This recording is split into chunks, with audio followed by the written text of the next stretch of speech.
एक पुस्तक को उसके क्रय मूल्य से 80% अधिक मूल्य पर अंकित किया जाता है, ठीक है। 80% मूल्य से ज्यादा लिख दिया जाता है, ठीक है। और 40% छूट पर बेचा जाता है और 40% छोड़कर बेच दिया जाता है।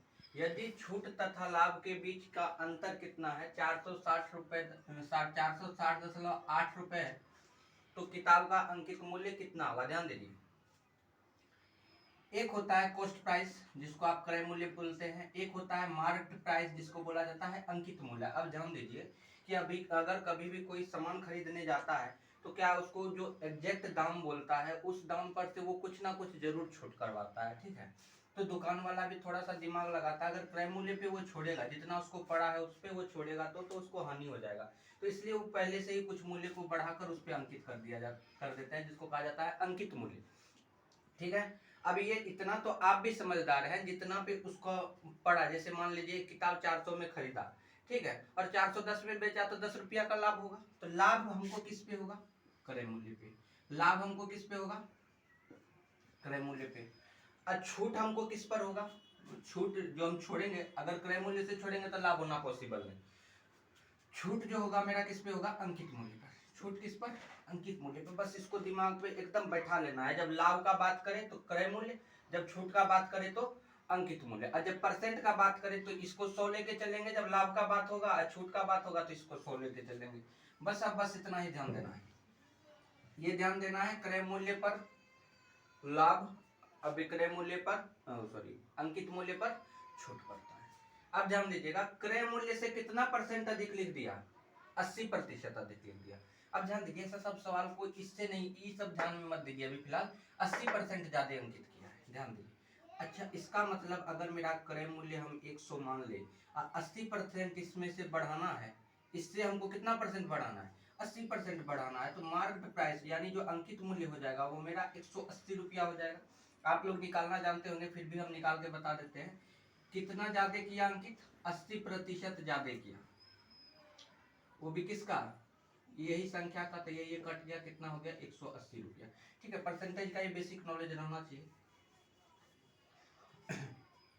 अंकित मूल्य अगर 100 रुपया था, इससे 80% बढ़ा के दिया तो 180% हो गया, किसी को कोई कष्ट नहीं। अब ध्यान दीजिए, तो अंकित मूल्य पर अब क्या किया? 40% छूट दे दिया। पहले बोले थे छूट किस पे पड़ता है? अंकित मूल्य पे पड़ता है। अंकित मूल्य पे छूट पड़ रहा है, कितना का छूट पड़ रहा है? 40% का छूट पड़ रहा है। तो देखिए 40% का अगर छूट दे रहे हैं तो हम ले कितना रहे हैं? 180 पर हम 60% ले रहे हैं, यही तो बात है ना। 180 पर हम कितना परसेंट ले रहे हैं? अगर 40% छूट है, 40% यहाँ से नहीं छोड़ दीजिएगा, यहाँ से छोड़िएगा तो घाटे में रह जाएगा सब सौदा। कहाँ से छोड़ना है? लिखा हुआ मूल्य पे, अंकित मूल्य पे हमको कितना छोड़ना है? 40%। अब बचा कितना मेरे पास? 60% ले रहे हैं, तो ये हमको क्या निकाल के दे देगा? विक्रय मूल्य निकाल के दे देगा, जिसको हम सेलिंग प्राइस कहते हैं। बस इसको हल कर लीजिए, 60% ना छोड़ना है, 60%, 180 का 60% निकाल लीजिए, 18 छक कितना होता है? 108 होता है। बस ठीक है, यहाँ पे हमको क्रय मूल्य भी आ चुका है, विक्रय अंकित मूल्य भी आ चुका है और विक्रय मूल्य भी आ चुका है। अब देखिए कहता क्या, कहता दी गई छूट। तो छूट हमको कहाँ से कहाँ मिलता है? अंकित मूल्य पे मिलता है। देखिए तो कितना छोड़ा वो? 180 का था, 72 रुपया का, 108 रुपया दिया तो कितना? 72 रुपया का छूट किया, ये निकल गया आपका छूट, डिस्काउंट जिसको कहते हैं। तो छूट कितना का कर दिया? 72 का। अब कहता है अर्जित लाभ। देखिए 100 रुपया का सामान था, लाभ बोले थे ना क्रय मूल्य पर, 100 रुपया का सामान था, बिका कितना में? 108 में, तो कितना रुपया का लाभ हुआ? 8 रुपया का लाभ हुआ। अब बोला दोनों का अंतर कितना है? 460 रुपया। लेकिन मेरे पास कितना का अंतर आया है? देखिए तो मेरे पास कितना का अंतर आया है? 64 का अंतर आया है ना। ये मेरा लाभ है परसेंटेज में। तो अंतर कितना का आया है? डिस्काउंट माइनस प्रॉफिट, है ना। कितना आया अंतर? 64 आया। लेकिन ओरिजिनल सवाल में कितना दिया हुआ है?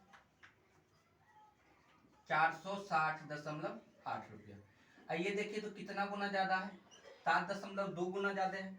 आप इसको डिवाइड करके निकाल सकते हैं, 7.2 गुना ज्यादा है। और ये पूछ क्या रहा है? अंकित मूल्य कितना होगा। तो अंकित मूल्य मेरा कितना निकला था? 180। अगर ये 7.2 गुना ज्यादा तो इसको भी 7.2 गुना ज्यादा कर दीजिए। इसका 7.2 गुना ज्यादा कीजिएगा तो कितना हो जाएगा? 1296 रुपया।